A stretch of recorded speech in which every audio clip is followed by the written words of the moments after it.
Hi, Michelle. Hi, beautiful. How you doing? Great. How are you? Good. Awesome. Sitting in my Hmm. outdoor office. Looks beautiful. Hi, everyone. Good morning, guys. Hello. Morning. Yes, my dogs are drinking very loudly. Sorry if you can hear that. Um, yes, please. Okay. All right. So hopefully you guys have been catching up on classes. And if you are not in that fellowship group, we're going to be doing some dissecting of your last breakdown. Okay. Or your last you know your last situation that stopped you in your tracks, the last attack someone had, the last judgment that you got from someone. Because ultimately what I want to talk to you guys about today is something that you're hearing a lot in the self-concept community, and the whole self-realization, and we're getting into the Christed kind of personalities, is to understand that when people say that everyone is a reflection of you, do not look for personality traits in the other person that you are. What you're going to see in the reflection is your projection. Okay, so let's say someone attacks you, all right, and they're like, you're worthless and you're no good and you're ugly, and you're thinking like, that doesn't feel like me at all. I would never do that. I would never say that. I would never feel like that.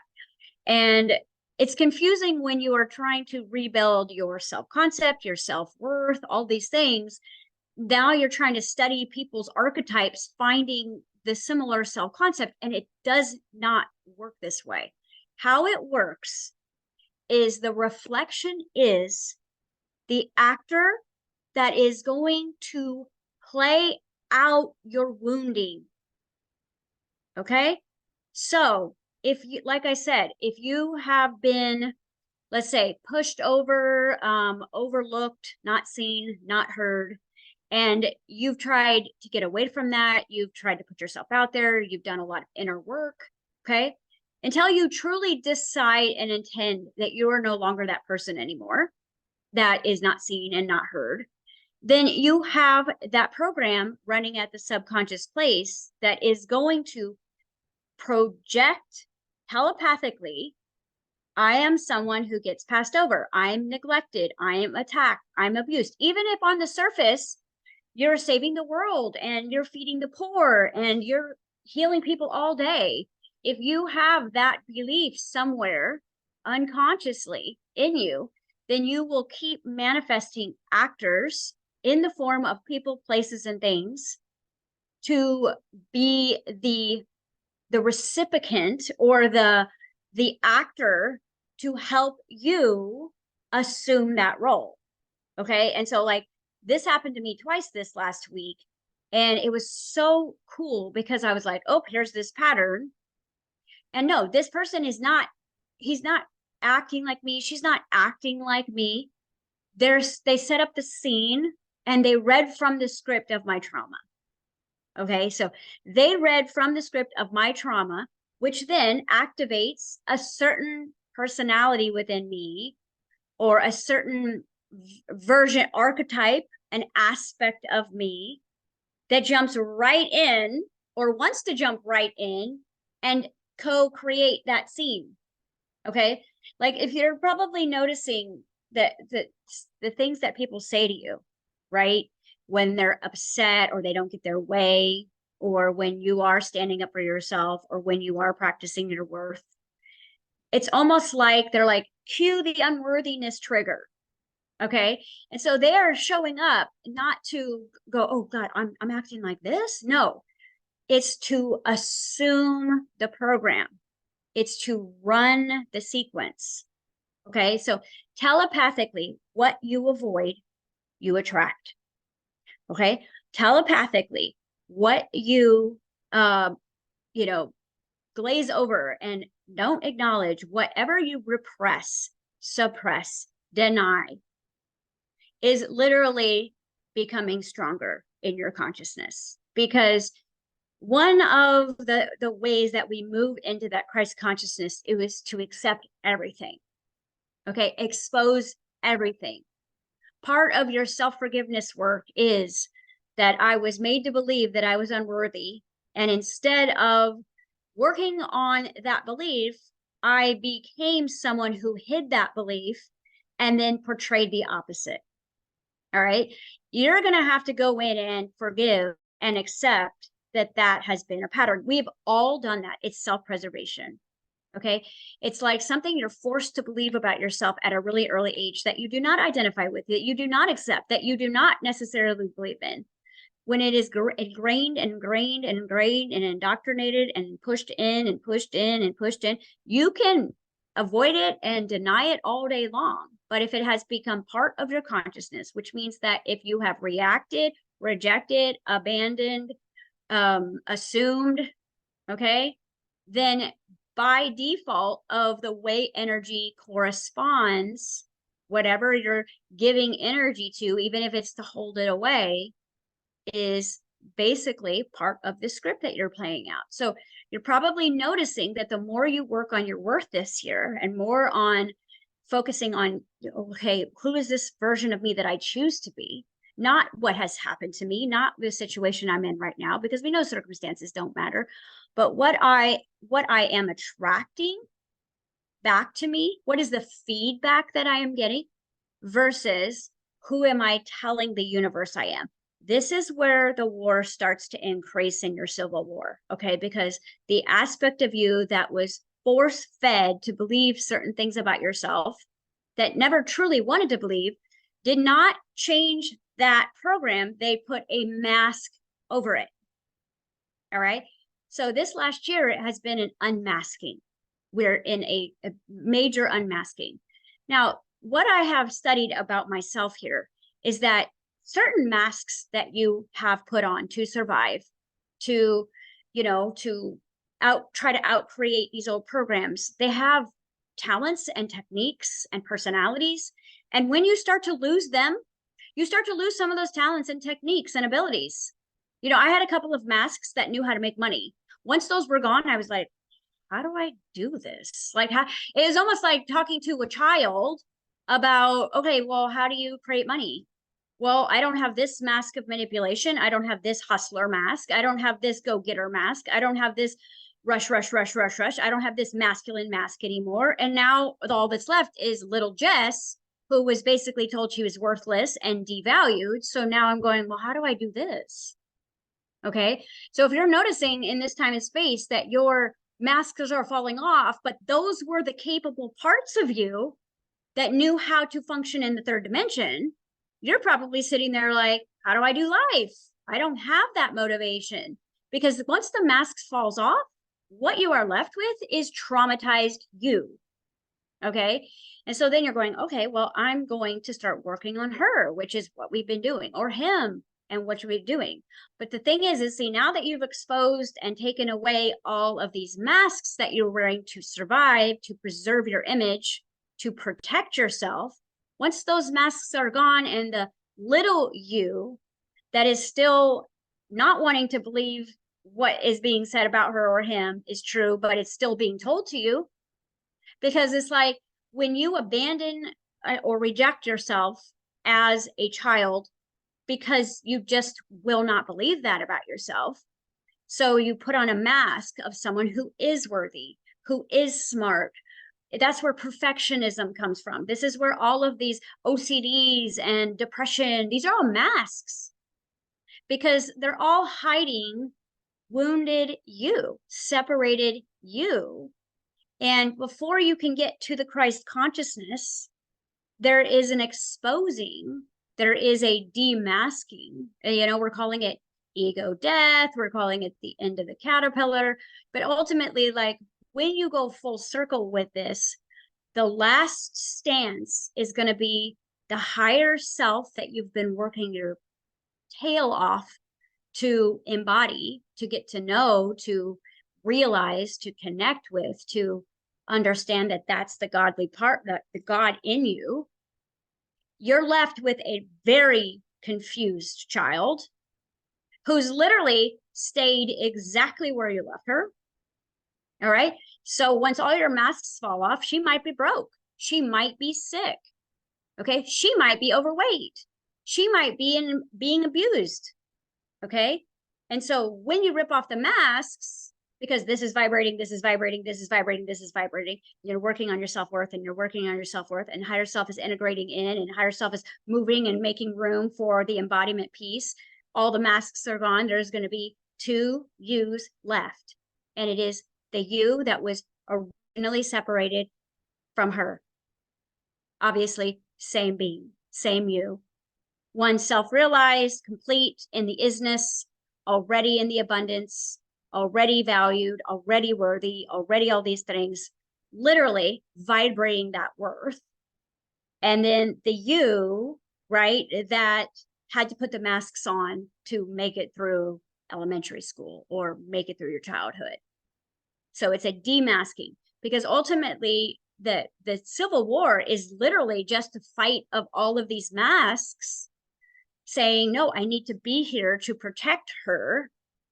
And the higher self saying, nope, it's good. I'm here now. So really, to me, what self-creation or self-identification is, and all this work that we're doing to decide and choose who we are, is literally returning to self from the highest worth that you have been able to acknowledge within yourself, and the point of separation where you were forced to reject and abandon yourself. None of us did this by choice, at least free will choice in the Matrix. Like in the Matrix, it's like you're all guilty by association, right? And the brighter your light is, the more you're a trigger. Okay. And the more charisma and personality you have, the more you're either, rejected or denied. So worth in the 3rd dimension is constantly heckled. Okay. It is judged. You can look at every single pro out there. All right.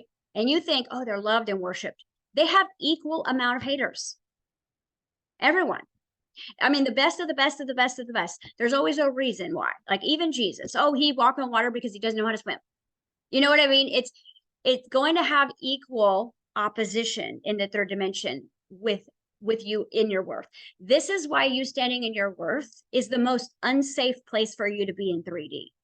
It is the most unsafe place for you to be in 3D is to be in your worth, because you have felt unworthy your whole life, which means that your casting characters and scripts and props have all been built out of unworthiness.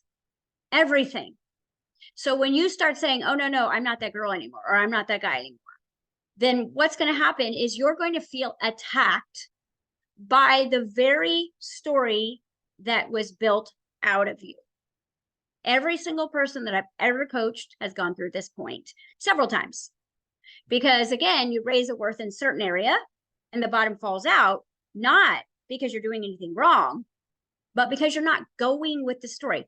So one of my masks, okay, that it doesn't even matter whether I'm proud of it or not, but one of the masks that I have always worn when you are raised by a very rage-filled mother is that you fawn and friend the enemy. Okay, so if someone attacks you, you apologize, even if you're right.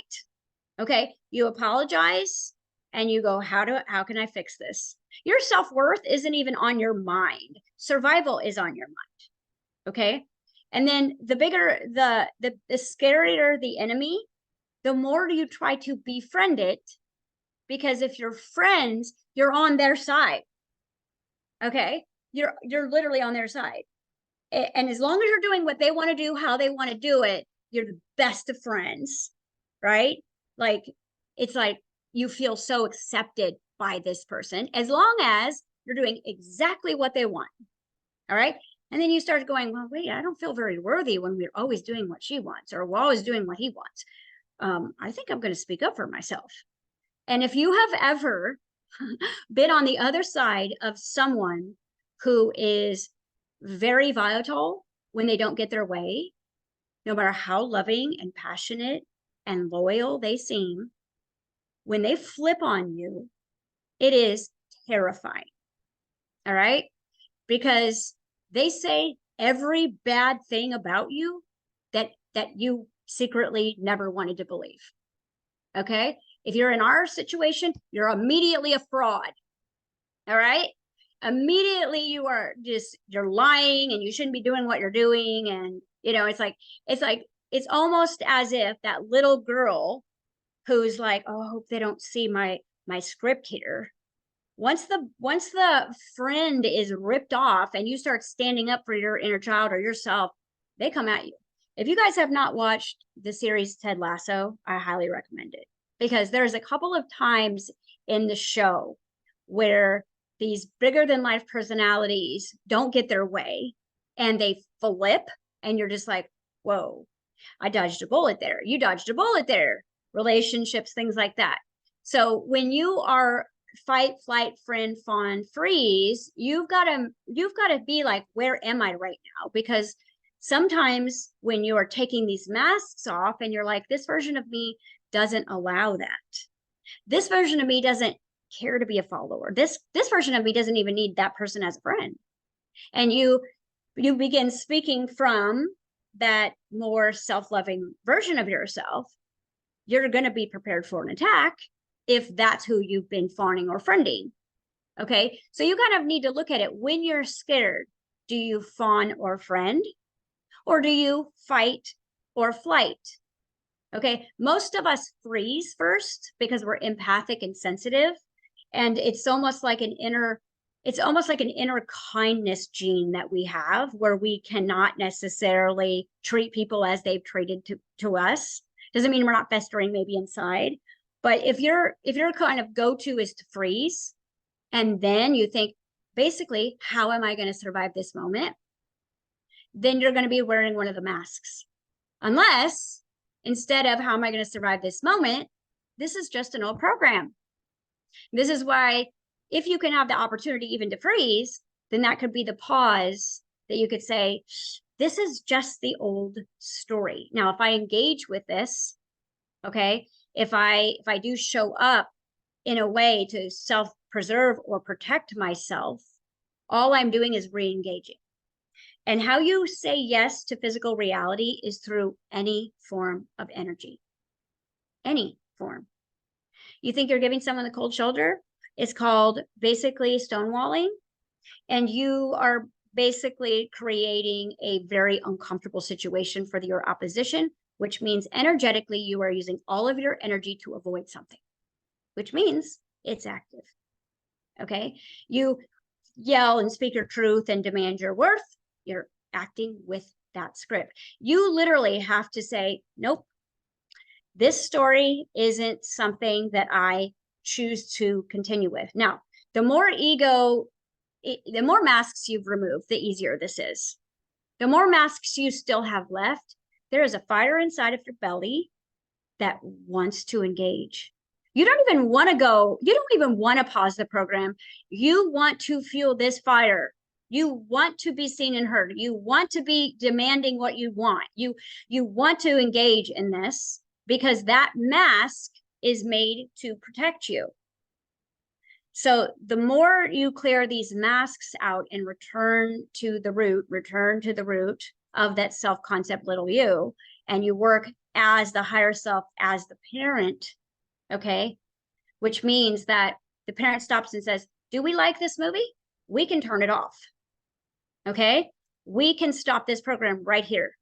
If we react, okay, then our movie is going to respond. And I know this one's going to get you, because no matter how much shadow work you've done, no matter how much self-work you've done, if you do not change the original inner child script, those people are going to show up, those places, that money, that health is going to show up exactly like it always has, no matter how much work you've done.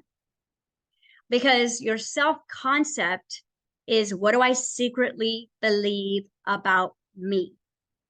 That's what the self-concept is. So the script that your vibration is reading from is, what do I secretly believe about myself that I wish I didn't believe about myself? Or what do I believe about myself that I wish wasn't true? Or what do I believe about myself? Or what do other people believe about me that's not true? Do you know that's also a belief?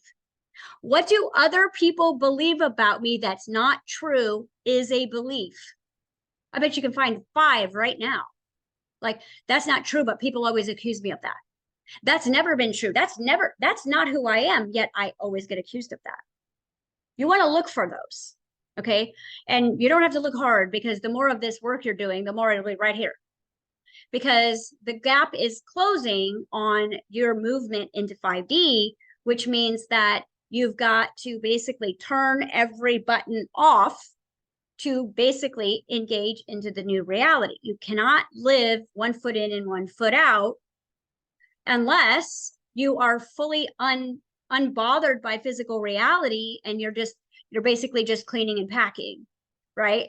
What keeps you in 1 foot in, 1 foot out, which to me feels like absolute hell, because you're damned if you do and you're damned if you don't. You know who you are, but you can't have it. That's what living in 2 worlds feels like. You know that you are an infinite God presence, and yet you're still being criticized for stuff you were criticized when you're 5. Okay. And you're still broke, or you're still sick, or you're still alone, or you're still hiding. And that's, to me, torture, because everything inside of the true you is I am. And the body and the masks and the story is you are not. Let me prove it. Let me prove it. Let me show up for you exactly how we have always shown up. And it feels like a blindside, doesn't it? It feels like you're getting blindsided, especially when you're sitting there scratching your head in confusion of all the freaking work you've done. But ultimately, like, the work that you do to understand your ego does not change it. The work that we study about spirituality and knowledge does not change the self-concept. It just creates new masks, new ways to hide, new language to speak. It does not change. And so if you're going through this process of working on your self-concept and you're using law of assumption, let's look at that. Let's break it down. Law of assumption. What do I assume is going to happen? See, the hard part about that is you have a conscious assumption. Well, I assume that things are going to be working out because I've done a shit ton of work. But the little you, well, I'm assuming that I'm going to get blamed, I'm going to get shamed, I'm going to get attacked. Okay. And so what I did was, going through this myself, I love to ask myself questions. Okay. Because this is how, if I try to ask questions out here, it creates like a weird telephone version of like feedback. Because it's like, by the time it gets way out there, it doesn't feel like you. Okay. But ultimately, if you ask yourself the direct question, who am I when, I'm not doing what someone wants me to do? And it's not, what do they do? It's, who do I become when someone attacks me for choosing me? See, you have to keep everything on you. The biggest reason why people don't master self-concept is they want the story to change. Okay. Well, what do I do to change him? What do I do to change her? What do I do to change the money? But the actor is creating the playground, playmates, and story. So the who am I question is huge if you sit with it, because it's not who am I when I'm attacked by him. It's who do I become when I'm attacked? Okay.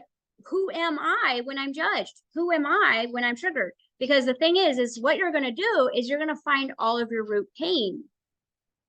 Everything right now is taking you to the scene of the trauma so you can let go of it. This is why these last few years have felt so difficult. So COVID was the metaphysical cocoon. We all were forced in our rooms and told to stay there until we, wake up. It was the dividing opportunity for the split consciousness. People went to fear, people went to love, but it was the physical representation of the cocoon. And regardless of what you have a story about conspiracy theories, this is just a chess game. And there's actually, behind the scenes, the good and the bad are all working together. All right. So everything is happening. Negatives are always shortcuts. Triggers are the most important part of your work right now because you are in the deprogramming phase. You're in the deprogramming phase. Sorry, my dogs are licking empty bowls because they're hungry. It's not lunchtime yet, guys. Deprogramming phase of your journey on some level or another, which means that you're losing masks. How do you know if you're losing masks? Well, you're just not motivated in certain areas. You don't get joy in certain areas anymore. You don't, have desires in certain areas. And then in other areas, it's more satisfying and peaceful when you don't have what you need. So you're feeling like really, ultimately, there's just kind of two versions of you, the one who is and the one who isn't. And then there's no more masks for you to not be aware of that. See, the masks keep you feeling like you're on the right track. The masks keep protecting you. The masks keep defending you. The masks keep being addicted to things so that you're not looking at roots. One good addiction could take you away from being able to, see your inner child. It's like if you're uncomfortable and you're choosing this something to look over here instead of what part of me is uncomfortable right now, then all you're doing is prolonging this. All right. So what I'm seeing with my clients this year is that their addictions are they're very choosable at this point. Like if they had an emotional addiction to food, they're able to fast now. Okay. If they have a drinking addiction, they're able to put it down at times. All right. It's not like that mask that's like, we have to drink, we have to eat, we have to do these things. So there's wiggle room for you guys in here. But ultimately, when you're working with your self-concept, it isn't about what do I need to do to get this person to change? What do I need to do to get this money to flow in? What do I need to do? Remember, it's state of being. It is not what do I need to do? It is who am I being in my most vulnerable, like innocent way? Like, who is she? And if you don't know who she is, just wait until you get triggered because you're going to see exactly how she feels. Devalued, disrespected, right? Pushed over, not seen, not heard. Now, here's the greatest part of this is there is another part of your self-concept waiting to integrate in that feels all of those things. Feels the worth, feels the seen, feels the heard, feels the knowledge, feels the acceptance, feels the money, feels the health, feels the connection, feels heaven inside of itself. And so what you do is you bring those two together. That's it. This is the self-concept real work, because ultimately you're going to have a version of you that is been guilted and shamed and humiliated and lost and rejected beyond like reasonable awareness. Okay, it's there, or you wouldn't have formed so many damn go-getter masks, right? Or high achiever or people pleaser masks. We all have them. Okay, some people are very shut down and logical. That's a mask. They're not just logical. That's a mask to protect their pain. Okay, those people that are just highly critical, that's just to protect their pain. Their pain is that I'm criticized, so I'm critical. You see, the mask will always usually be the opposite because it's the art of diversion. How I'm really feeling, I'm going to create a mask that diverts away from this vulnerability that I feel into something that I can use as a defense mechanism or a weapon. All right. And critical behavior is a weapon, isn't it? Okay. Over apologetic, that's defense. So what you want to do is you want to study your triggers as if you were studying a character in a movie. Like, like what happens when you get triggered by money? Who do you become? What happens when your partner triggers you? What happens when your body triggers you? What happens when you're working your butt off and you're doing fasts and you get on the scale and your weight hasn't moved? Who do you become? That girl right there, that guy right there is who needs parenting. It's not like, well, just to stop eating altogether. Because again, that's saying, okay, I don't like circumstances, so I'll just become someone else to make my circumstances feel better. So basically what will happen is when the higher you begins to parent correctly to the inner child that is going to keep manifesting these triggers, like I said, it's an SOS. Think about shooting the trigger of a gun. Something is coming out of you. So if you're triggered, something's coming out of you, not at you. You think you're being attacked? All they did was rattle the cages. They acted out the poke that would initiate your pain. That's it.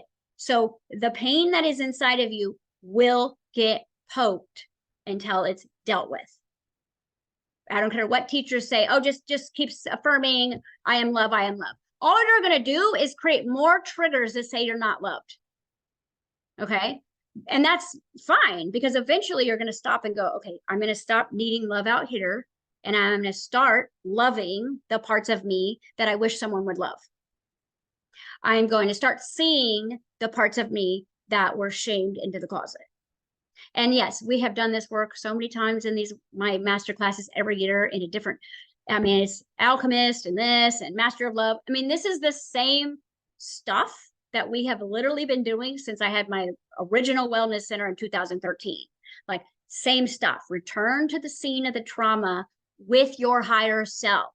Because when you desire a solution, if I just had money, I could feel this way. If I just had money, I would stop being afraid. If I just had the health, you have to become that, which means the higher you that's already complete, that already stays in that state of isness, of completion, has to go all the way down into the most broken part of you and love you into wholeness.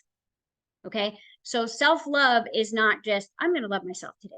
It is the hardest job that you're ever going to have. And all it is reparenting. Because what that little girl or boy needed as a child was reassurance, was love, unconditional, was seeing you when no one saw you, loving you when no one loved you. And the worst part about all of this, you guys, is that when you actually reach a state of worthiness and self-love, it'll be because you are being shamed away from it in physical reality. It's almost like when you start to become a good parent is when 3D just starts hitting you below the belt. You don't work on your self-love when everybody's loving you, right? You don't work on your money issues when you've got next month's bills in the, in the bank. You don't pay attention to it. So the lack that you feel in any area right now is your opportunity to close the gap. So thinking, where do I feel stuck? Where do I feel blocked? Where do I feel trapped? Where do I feel idle? That is where your biggest gaps are between the you that is self-realized and the you that is, well, I must be not good enough. I'm unworthy. See? Because you will continue to prove it over and over and over again in physical reality, because the inner child is stuck in that particular trauma, basically SOSing, but you might have created 25 masks. So you take the manifestation as a blind side. It was never blindside. It was as clear as day. If you knew who your inner child was, you would not be shocked by how people treat you. Guaranteed that what you're seeing this year is the same in different people, places, and things. It has not really changed. And you're so much more aware that it's becoming obvious. There's even times where you're literally watching something happen and you know why it's happening, and yet it's still happening.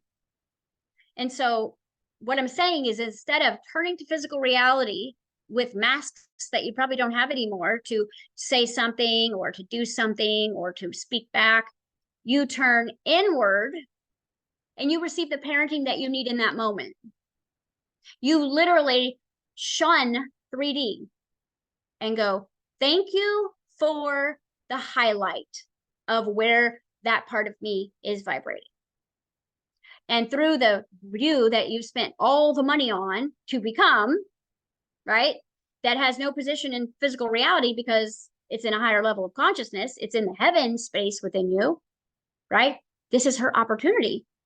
This is her opportunity to parent that small self, because he can't change, she can't change, the money can't change, the body can't change until the little you feels the I am. So the goal here is never to become the higher self. You've always been the higher self. You realize what's happened is you're a child, you're one. The higher self is literally pulled apart from you. All right. And instead of being 7 years old and being like, you know what, I'm gonna go find my higher self, what we do is we start shoving masks in between these two based on what's happening to us. Okay, I just got ridiculed at school, I got to get smarter. Mask.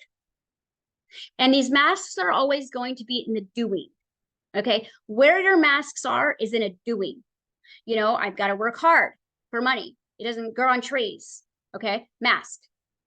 It's not your higher self. Your higher self is already living a lap of luxury waiting on your ass.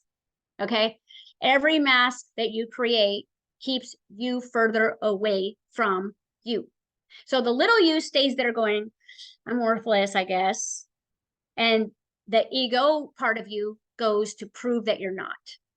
And it starts developing masks. And the greatest movie in the world to understand this is a movie called Split. And it is a movie based in the story of DID, which is identity disorder, right? And it's about an inner child who was highly, highly, highly abused by their mother. Instead of going and seeking help, you know, as it got older, it was so disassociated from itself. It created aspects of itself with different personalities to protect the inner child.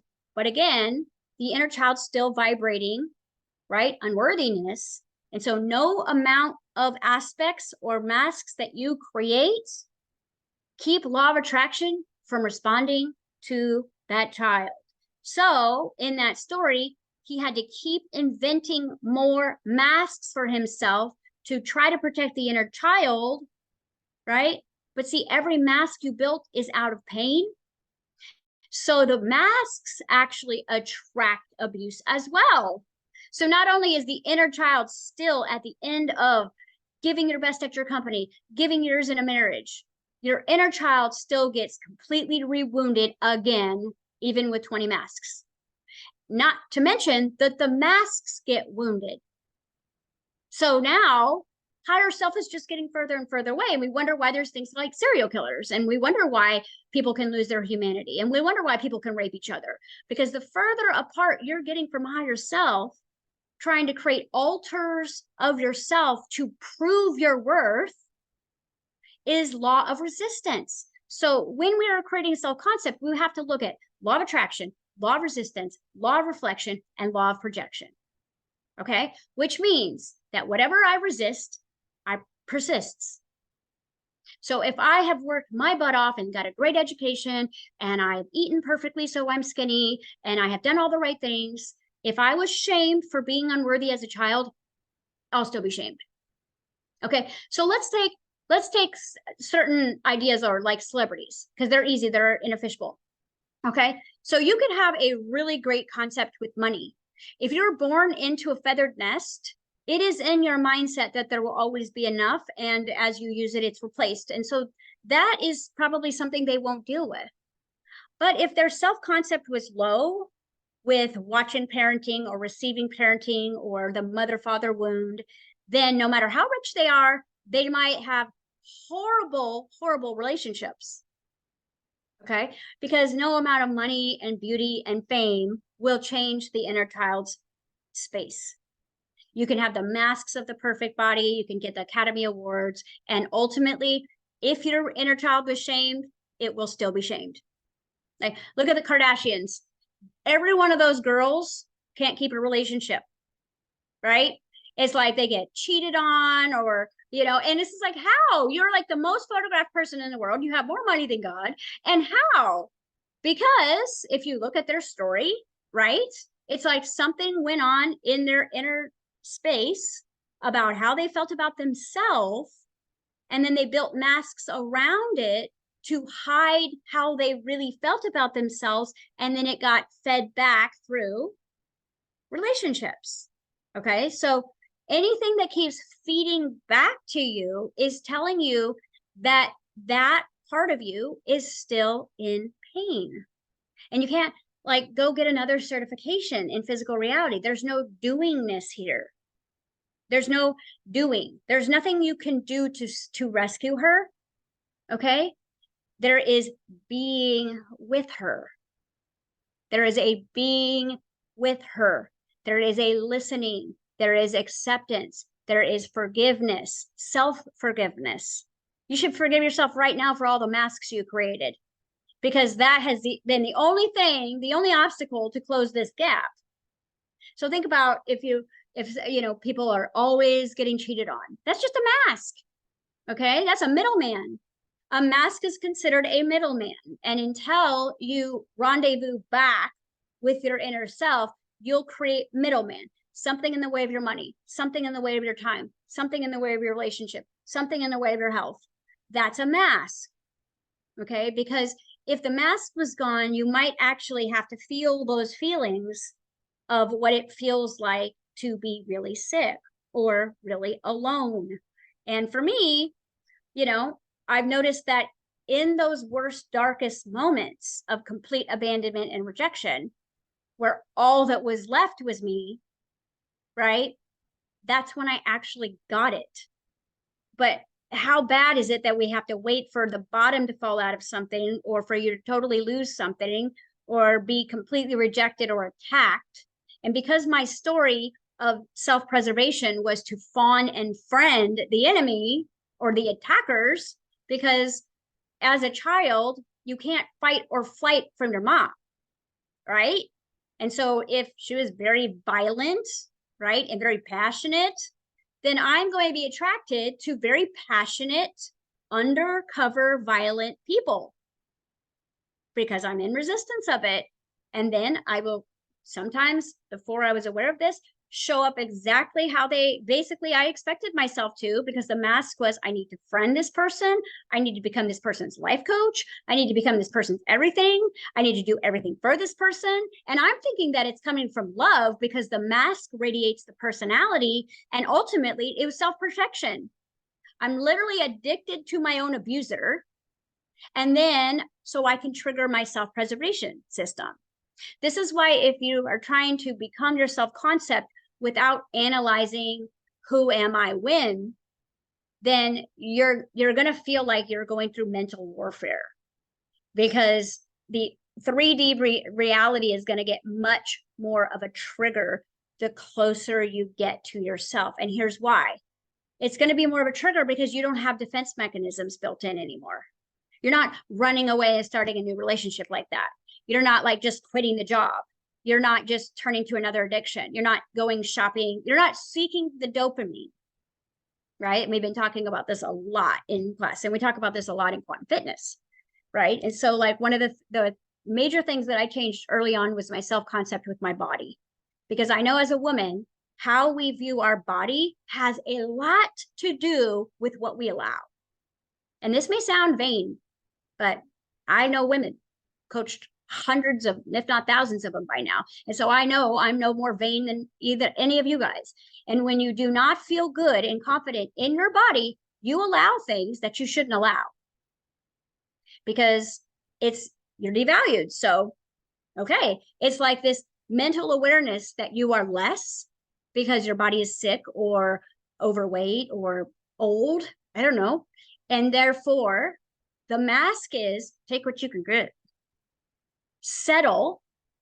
We create a mask that becomes attracted to people based on settling. Now, every single time that you attract a character in your reality, they're going to have the same wounds, but they'll have an opposition mask. Okay, so if I have unworthiness, you better bet that I'm going to attract a man who has unworthiness. But see, if I go to fawn and friend my unworthiness, they're probably going to go to fight or flight, because it's in opposition. Okay. And so have you ever wondered why, you're the quiet one and you always attack these raging psychos, or you're the raging psycho and you always attract passive people? Because there has to be an opposition, right? It's very rare that two fawns or two, friends are going to be married, because you wouldn't really be able to discover the pain in that. You'd be too busy trying to protect each other, and you need to expose it. Your higher self has its hand in every negative vibration and every negative manifestation so that you will become aware of it.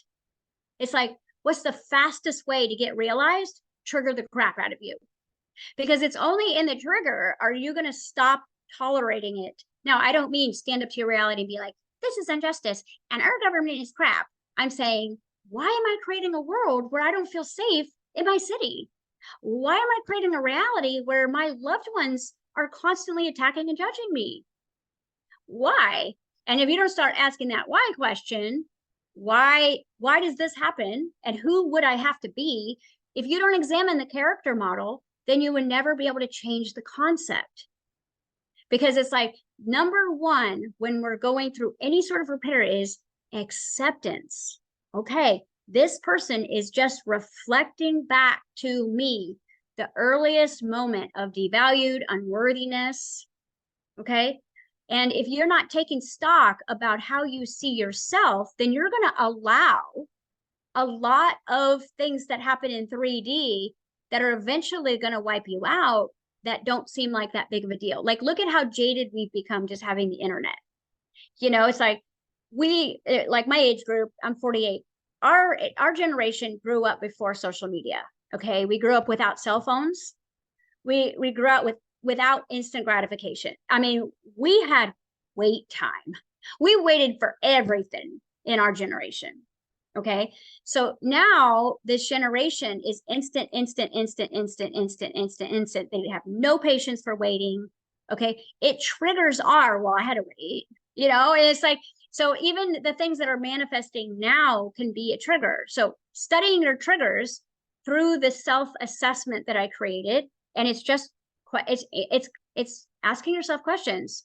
Now, there's a lot of positive questions too. Who am I when I do get rewarded? Who am I when I am seen? Because the thing is if you've created masks that are humility masks or guilt masks, that when you are seen and heard, you still don't feel seen and heard. If you have a mask to cover up guilt or shame, then when someone is actually saying, hey, you are amazing, you're blocking everything, including the ability to receive a compliment.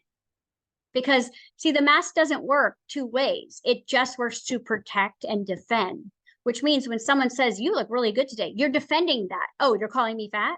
You see? So it's like, you got to pay attention to these masks, because they're not working with you. They are protecting the wound. They are like Band-Aids on top of Band-Aids on top of Band-Aids on top of Band-Aids.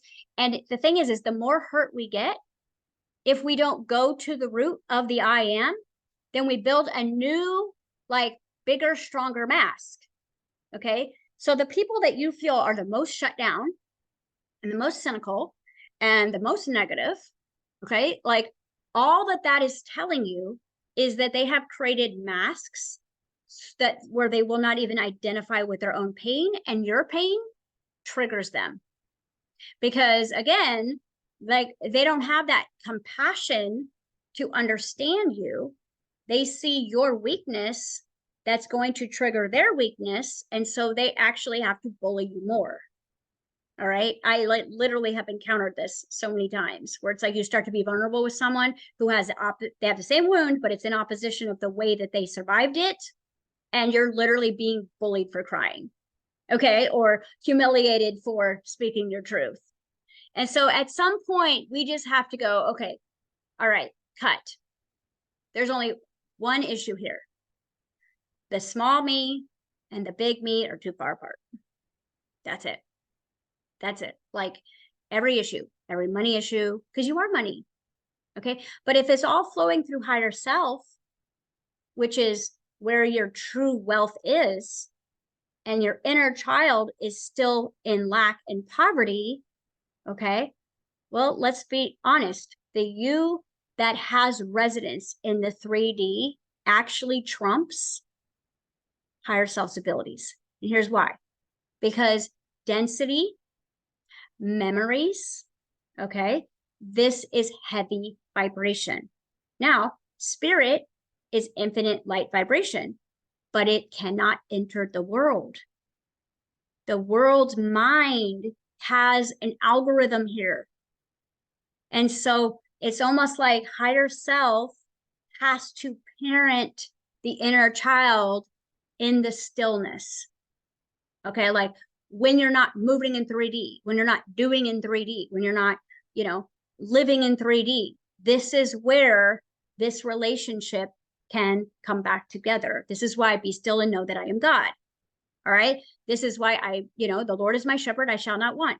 The Lord we're talking about here is your higher self. It is the God within you. It is the Christed one that has literally been waiting at the finish line.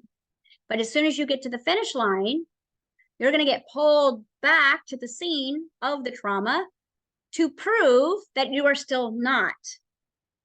So when you get pulled back, this is your opportunity to bring the one waiting here in.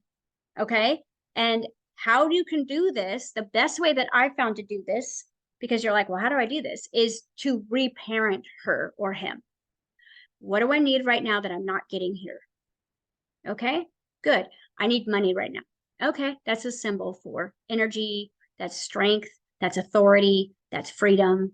These are all symbols. Okay, good. I'm going to be still and I'm going to say, I see you, I hear you, I feel you, and I'm going to bring energy to you. And through your imagination, you're going to download some of that God frequency that you can get to in meditation or you feel when everything's going well. And you're going to imagine it channeling into that little girl or boy. And you're going to integrate that until the feeling changes. Okay. You can do this in 1 to 2 minutes. But I will tell you, if you still have a bunch of masks, you are not going to want to do this. You're going to be so motivated by having a tantrum and stomping out of the room and speaking to someone or going and getting one of your vices that you're not even going to be aware of this. And all you're doing is prolonging this, because the self-realized you is literally there with every single thing you've ever desired. The little you in lack feels like she has nothing. That is a huge opposition. So each trigger is closing the gap. Each trigger is closing the gap. Each trigger is closing the gap. Each trigger is closing the gap. And areas where the gap feels chronic, this is where you are in most avoidance of you. Okay. And probably you are in some sort of need, 911 emergency, and it's distracting you. Okay. And I know that when you need money or you need health, right, the last thing you want to do is, have a family reunion. All right. But ultimately, the neediness is making the inner child so loud in vibration that you're attracting more need. So when you are in need, you vibrationally fill your own cup. And I would highly recommend that you don't go to, okay, imagine you giving my inner child money, because children don't want money. They want connection. They want support. They want play. They want fun. They want freedom. They want joy. So you have to find out what you were missing the most in childhood that is manifesting as money now, because it was not money before. All right.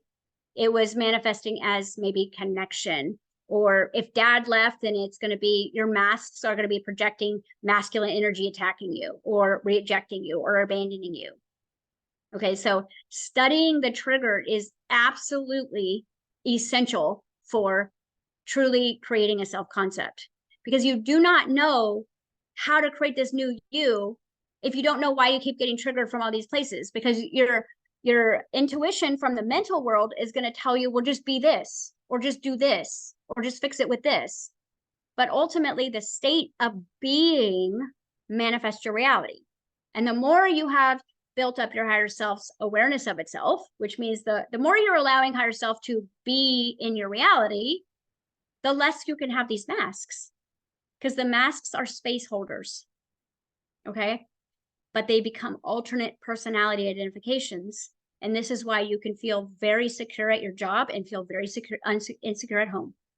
This is why you can feel like a rock star in your body but you feel worthless with your partner.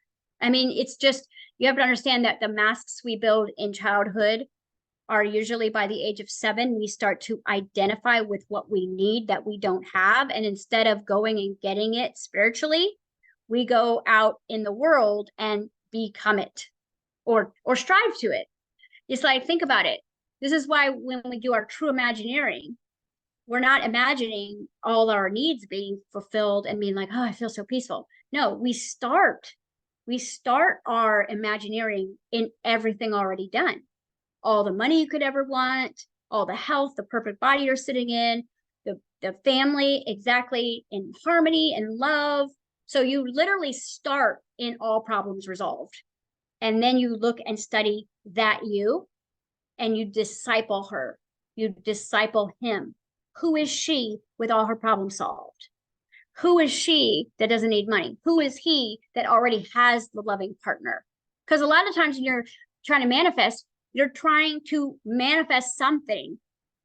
But the thing is all you're ever going to do is actualize your greatest belief. You're only going to materialize your vibrational frequency.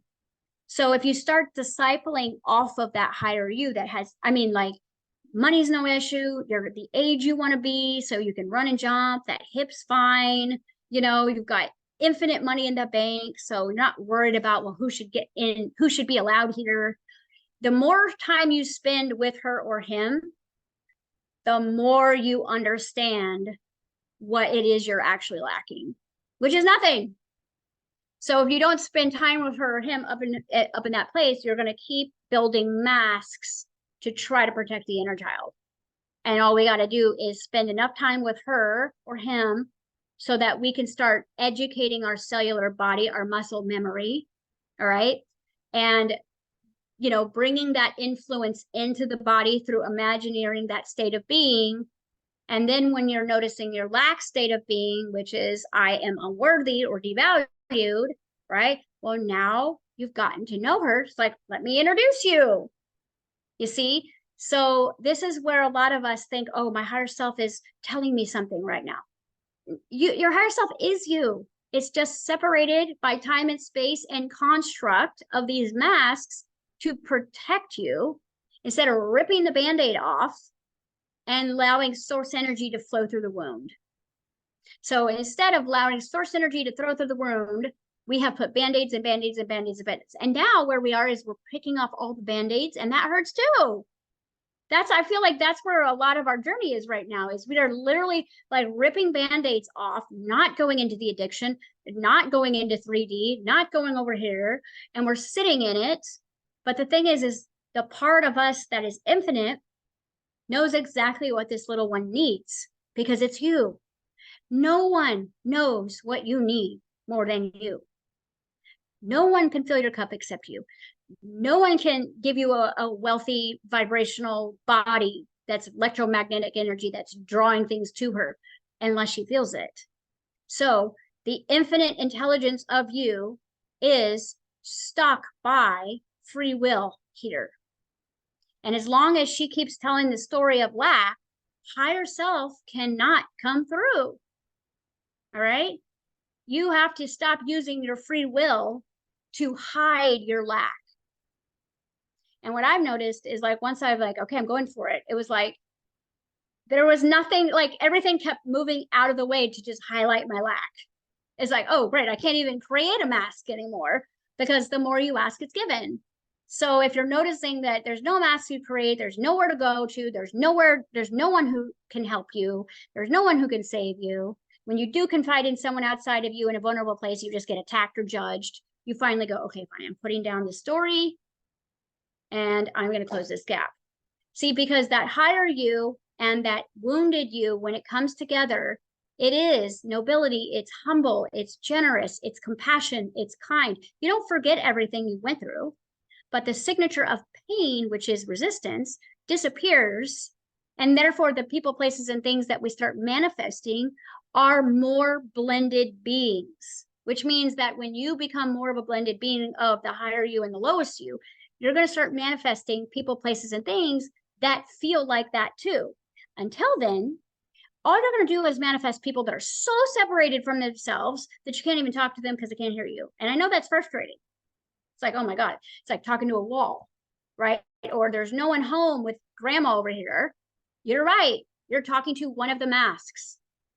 Okay. And whatever mask there's in is trying to protect the inner child somehow.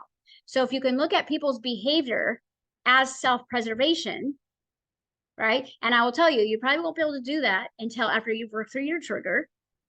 You're not going to be able to be like Jesus or Ted Lasso and show up for people when you are being attacked. But afterwards, you should go back in and analyze the feedback reel of physical reality and determine, well, by their behavior, what were they protecting? Ah, okay. Now I can help them with their self-concept.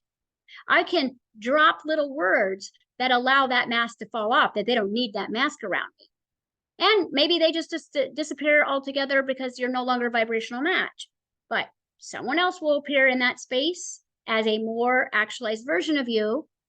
But I will tell you, if you're resisting the work, you're going to get the worst case scenario because your higher self is going, let's do this. The only thing that freaking gets your attention is pain. Okay? Right? Because again, so many people, they do their affirmations, their boyfriend comes back or they get a new relationship, and then the new relationship triggers the abandonment wound. And so now they put their partner on a pedestal. They completely stop taking care of themselves. They live for this person, they get reabandoned. You see, so it's like you have to keep doing the work, even when the stage and set change. You have to affirm and become. So you're living literally in your own world, right? Now we're looking at caterpillar and butterfly in the same cocoon. Okay. Now, what happens in physical reality is quite destructive in there. But what happens when we're doing this is the biggest, bloatest, fat, weakest part of you that is constantly in self-preservation, caterpillar, is literally in the same cocoon outside of physical reality with the butterfly that is free and beautiful and buoyant and light, right? In the same room. In order for this to happen, they have to become one. They have to. So everything you're needing from someone else right now, guys, is a mask, because really what you need is you. And here's the best part of it. If you do this right, you don't need money. You need source energy. Because the more that inner child gets source energy, the more the child believes in source energy. And if the inner child can believe that whenever I need a hug, she's here, then I'm not going to go into a lack program that's going to show up as money. Okay? Does this make sense?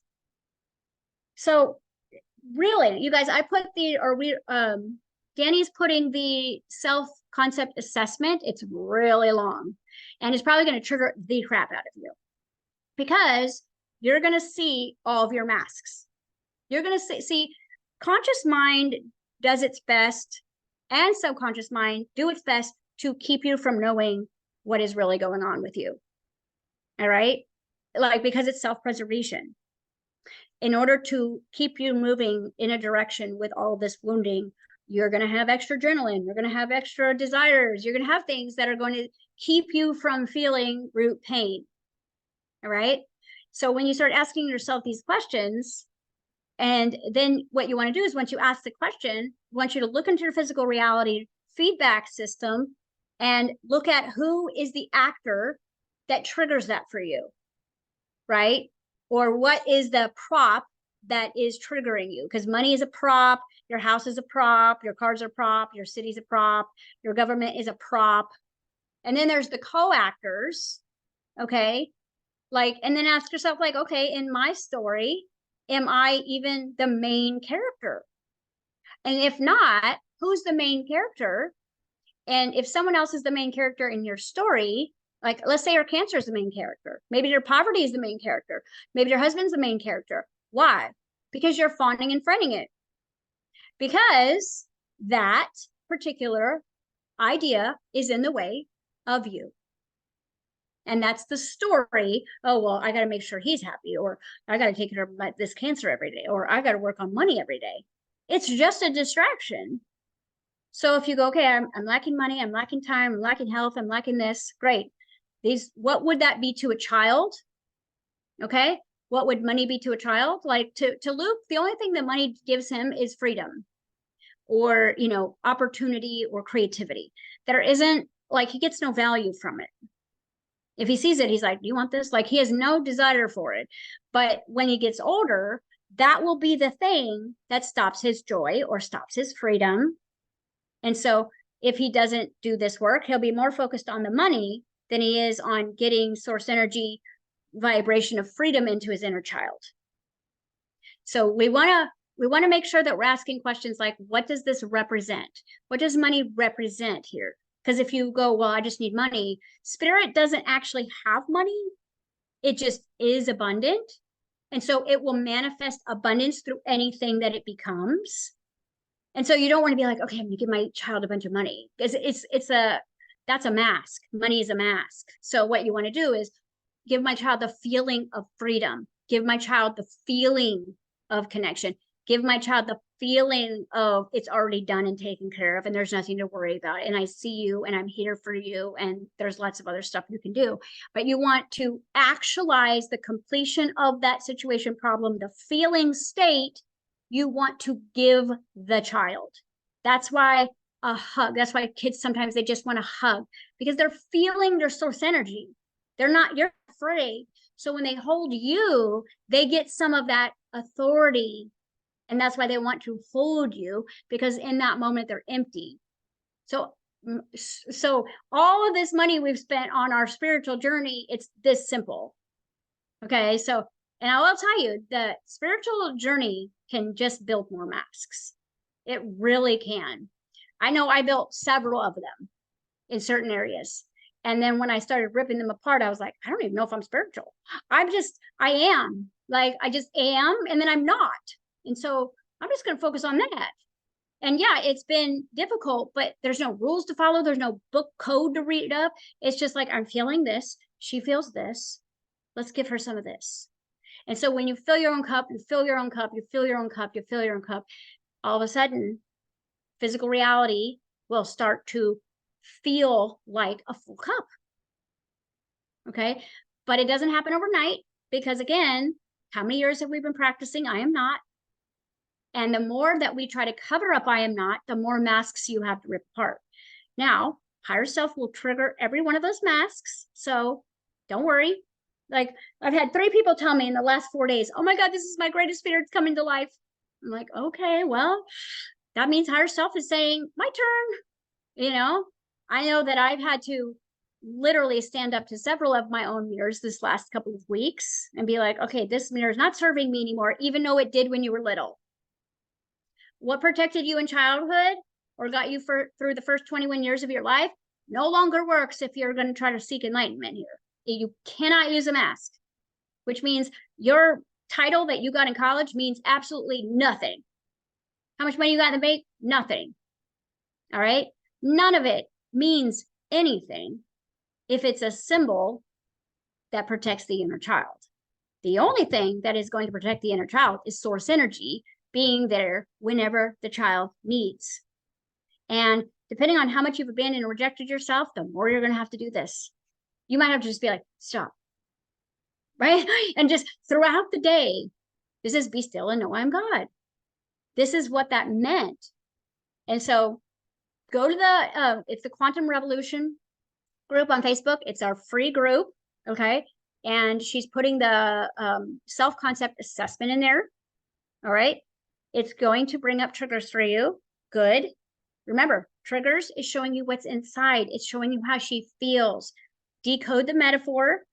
Find out who in your physical reality activates that. Okay. Notice what you're lacking. And then go in and experience the wholeness from the empty cup. Fill up your cup. If you want to be seen and heard, give yourself compliments. Oh my God, I'm so proud of you. Like, I hear this all the time from my men clients. Oh, I've never heard my dad was proud of me, ever. Nothing I can do is ever going to make him proud. Okay. So guess what your job is? I'm proud of you, dude. I'm proud of you, little buddy. I can't believe you just finished a day of work. I'm so proud of you. Right. Now, when you get to the other side of your story and you start witnessing this, you can be the voice of their higher self for them as well. You can affirm for what they need. They're throwing a tantrum, they just need to be appreciated. But see, you can't get triggered from their tantrum and appreciate them. So you're going to have to become more whole if you're going to be a good partner moving forward. Because if their lack triggers your lack, well, now you're just both in defense and you're probably fighting or ignoring each other or stonewalling or whatever. But if you go, oh, my needs aren't being met here, I'm going to go fill my cup. And then when I step back on the stage, I'm like, oh, that tantrum is just lack. Let me affirm what I feel in a non-sarcastic, very general, loving way. I appreciate you. I'm proud of you. Slip it in the most so-so way, because it's all getting into the subconscious. And all of a sudden, the stuff that they're asking for, they're hearing it. You're helping them close the gap. This is acting like Jesus, right? Okay, start there, guys. In the fellowship group, we're actually going to unpack our last major trigger, okay? And then that way, you can kind of see, like, everybody can join in and see, like, how the behind the scenes stuff works, because that's where all the magic is. What you see on the stage is the highlight reel, all right, or the low light reel, and all the magic's going to happen behind the scenes. So we're going to unpack a trigger. We can make it general. Someone can give us a real one. I want it to be interactive, and that is in our fellowship group. It's called Quantum Metamorphosis. I think it's the Journey group. And we have it listed on our free group. Go to the free group, which is Quantum Revolution on Facebook, for the free self-concept assessment to unpack your baggage. All right. And see where your inner child needs to fill her or his cup. All right. Okay, guys. Love you. And I'll see you a little bit later today.